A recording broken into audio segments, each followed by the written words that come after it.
is really afraid of. So the Gnostics, well, let's not call them exactly an early Christian sect. Certainly some of the Gnostics were Christians, or regarded themselves as Christian. And they regarded Christ as a great Gnostic teacher, not actually a physical being, but an apparition. Christianity was very complicated in its early days, and one element of it was Gnosticism. And it's pretty clear from surviving Gnostic imagery that the Gnostics did make use of psychedelic mushrooms. It's been known for a long time, really, but for a great length of time, we only knew about the Gnostics from those who had persecuted them. You see, roundabout, it was Constantine who converted to Christianity, right? The story I hear about, I mean, there are many stories about the conversion, but one of the stories I hear is that Constantine was a pretty bad guy. He boiled his wife alive in a bath, apart from other things, or poached her alive in a steam bath or something. And he began, as he neared the end of his days, to suffer from conscience. And he went around all the different religions in Rome, because Rome had tolerated many faiths. And he said to them, you know, can you save my soul? And they said, sorry, mate, it's too late for you. We can't do a thing for you. But then he went to a particular faction of Christians who became the Roman Catholic Church, and can you save my soul? And they said, yeah, we can do that for you. His soul was in the hands of the literalist faction of Christianity ever since. And it was that faction which persecuted the Gnostics. They then turned upon the Gnostics, and the Gnostics were the first to be burnt at the stake. At any rate, we know about the Gnostics from their own words now, because a library of Gnostic texts was found at Nag Hammadi, near Dendera in Upper Egypt, where we have a marvelous temple of Hathor at Dendera in Upper Egypt. And these Nag Hammadi texts, the discovery in 1945 is quite an interesting story, actually. An Egyptian peasant is out preparing one of his fields, and he finds some earthenware jars hidden beneath a stone, and they're full of these codices. They're full of these books, and he doesn't know what they are. He takes them home. His mother burns a couple of them for kindling in the stove, and then he begins to realize they might be valuable, and they're sold out on the black market. Eventually, they're all collected together, and we now have the entire corpus of what is called the Nag Hammadi Library, which was it's very fortunate that we do, because from those we can understand what Gnosticism was really about. They knew they were being persecuted. They knew the end were coming. They hid these texts as a sort of time capsule, and it was found in 1945. Well, I'm not going to go in detail into Gnostic cosmology, but the Gnostics envisaged a realm that they called the pleroma, which was the all. This is where God belonged, as they saw it. This was the divine. And moving in the pleroma were the ions, the aeons. One can think of them almost like the ancient Egyptian deities, these spirits, these powers of creation. And one of them is the goddess Sophia. And Sophia envisages, she dreams, and she envisages the anthropos, she envisages mankind. And in this envisaging, she falls from the pleroma, and a kind of cosmic accident occurs. And in her fall is created an entity called the demiurge. And that entity, in turn, creates other entities who are called archons. They're sort of evil angels who do his bidding. And mankind is also a product of this outcome. Sophia becomes the earth itself. I tell you, it's a very complicated cosmology. But the bottom line is that there is a divine spark within humanity. And it is the purpose of Gnosticism to awaken that divine spark. And it is the purpose of the demiurge and the archons to shut us down, to never allow us to realize the divinity within us. So the whole Gnostic project is about the awakening of mankind from the illusion that is created by the demiurge and the archons. And this is why Gnosticism was persecuted. And this is where it can be, for those who adhere strongly to any of the monotheistic faiths, it can be shocking. Because from the Gnostic point of view, the entity that we have been taught to call God, whether we call him God or Yahweh or Jehovah or Allah or whatever we call him, from the Gnostic point of view, that is not God. From the Gnostic point of view, that is a kind of demon. That is the demiurge. They are saying that we have been worshipping the demiurge for the past 2,000 years. Not God, but a false God, an imposter God. A God who is jealous, angry. Look at the God of the Old Testament. What on earth is he doing telling Abraham to sacrifice his son? What is he doing? The blood, the murder, the furious jealousy and anger. You must worship only me. You must have no other gods. A very pumped up, egotistical kind of entity, actually, if you look at his pronouncements. And from the Gnostics, the point of view, it was very clear. This is the demiurge. So there's that film, I'm sure many of us have seen it, The Usual Suspects, where there's a line that the greatest trick the devil ever played was to convince the world he did not exist. The Gnostics go one step further. They say the greatest trick the devil ever played was to convince the world that he is God. And that is a very disturbing idea for certainly the dominant Catholic powers in the Middle Ages. Gnostic story of the Garden of Eden. From their point of view, gnosis, knowledge of good and evil, is essential for the progress of the soul. So from the Gnostic point of view, the serpent is the good guy in the Garden of Eden. From all other monotheistic faiths, the serpent is the bad guy.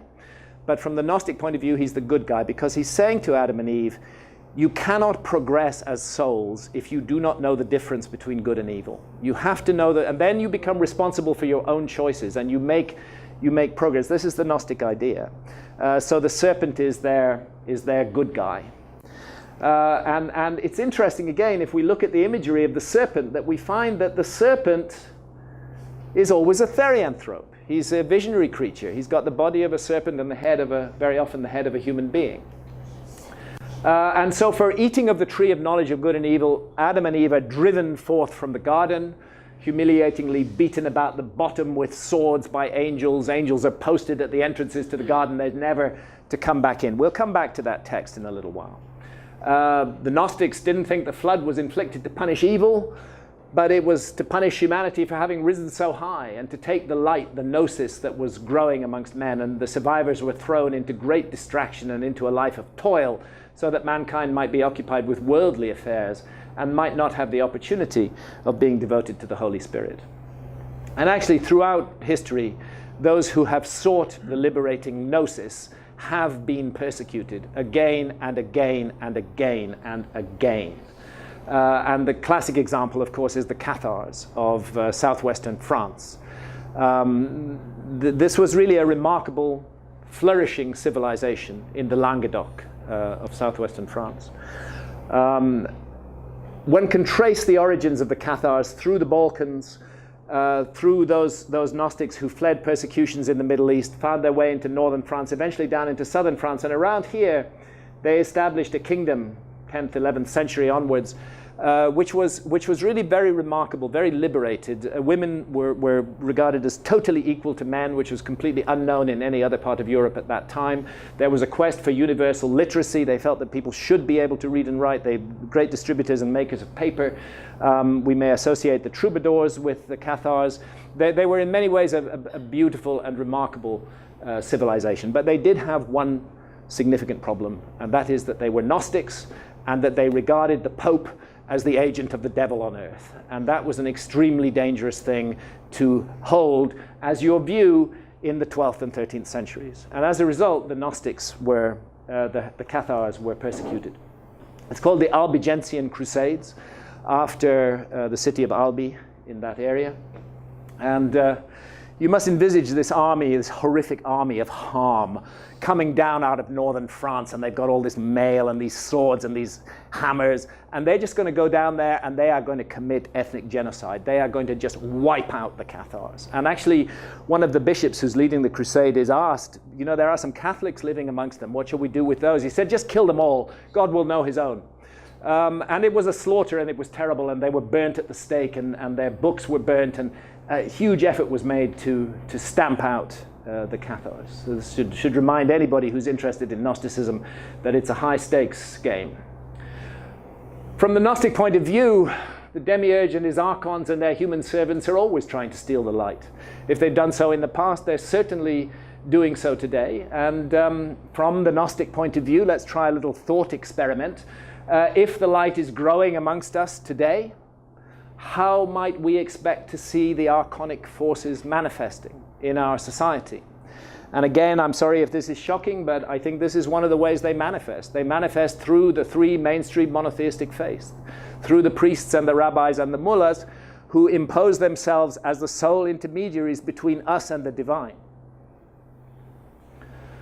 And of course, they all talk the talk of peace and love, but the walk they walk again and again down the ages has been a walk of war and persecution and cruelty. It's not so long, 1700s, that witches were still being burnt at the stake in Europe. We have the pedophile priest, the whole story of the stoning to death of women in Islam. What the hell is going on there? What kind of God wants a woman to be stoned to death because she, has an affair with another man? I mean, this is absolutely fucking crazy.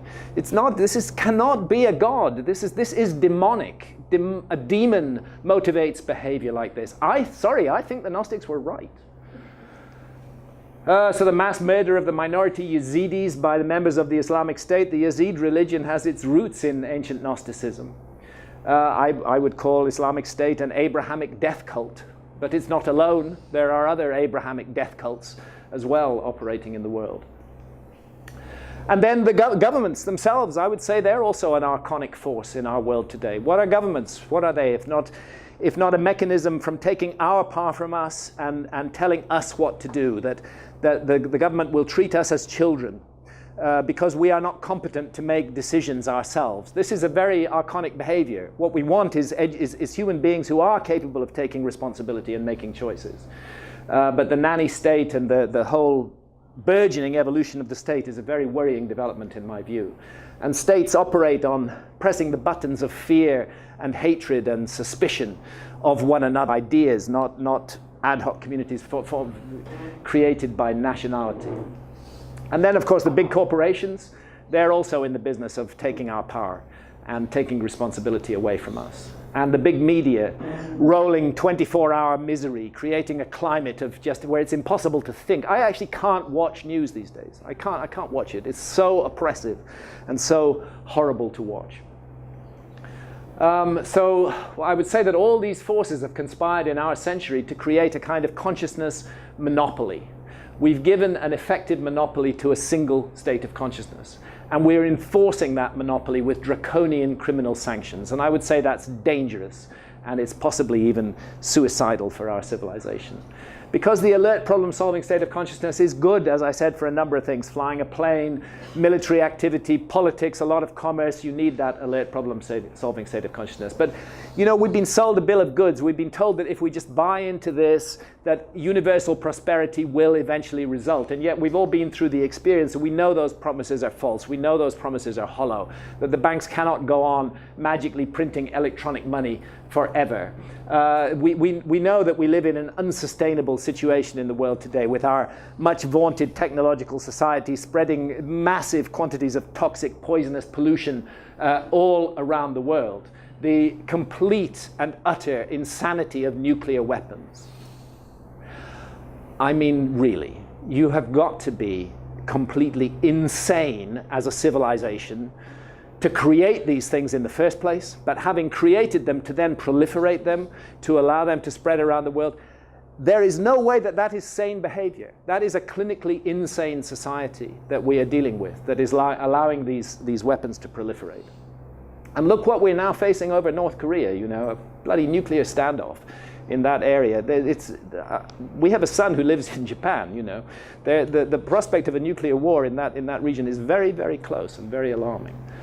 Our alert problem-solving state of consciousness cannot solve the problem of starvation around the world. Millions go to bed hungry every night. We are slashing down the rainforests, cutting out the lungs of our planet, all for short-term gains, short-term profits. Plant those soybean fields, feed cattle, so we can all eat hamburgers. What an incredibly stupid, negative, vile idea this is. And what a sign of a disturbed and demented civilization that we allow such a thing to happen. Because we can raise huge amounts of money. We can raise trillions of dollars for weapons of mass destruction. We have no problem in investing in warfare in ever more sophisticated ways to murder one another on a giant scale. But to put together the resources to say to the people of the Amazon, you need never cut down another tree. look after this resource for the whole world, care for it for us, and we will look after you. We're incapable of doing that. We can't do it. There's obviously something seriously wrong. And I think what's needed is a new state of consciousness. But we aren't going to move to it using the old state of consciousness.